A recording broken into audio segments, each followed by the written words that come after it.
কুমিল্লা জিলা স্কুলের সামনে হঠাৎ উত্তেজনা। শিক্ষার্থীদের বিক্ষোভ মিছিলের প্রস্তুতির সময় হামলা চালায় দুর্বৃত্তরা। ছোড়া হয় গুলিও, এতে গুলিবিদ্ধ কয়েকজন। লাঞ্ছিত করা হয় যমুনা টিভির কুমিল্লার ব্যুরো প্রধান খোকন চৌধুরীকে। সিলেটের দরগা গেট এলাকায় পুলিশের সাথে আন্দোলনকারীদের ধাওয়া পাল্টা ধাওয়া হয়েছে। এ সময় টিয়ার শেল ও সাউন্ড গ্রেনেড ছুড়ে পরিস্থিতি নিয়ন্ত্রণে আনে পুলিশ।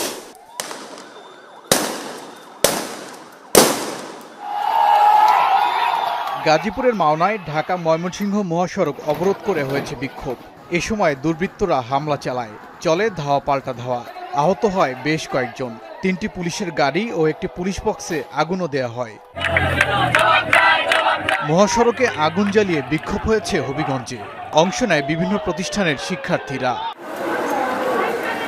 বগুড়া শহরে বিক্ষোভের সময় বাধা দেয় পুলিশ, এতে ছড়িয়ে পড়ে উত্তেজনা।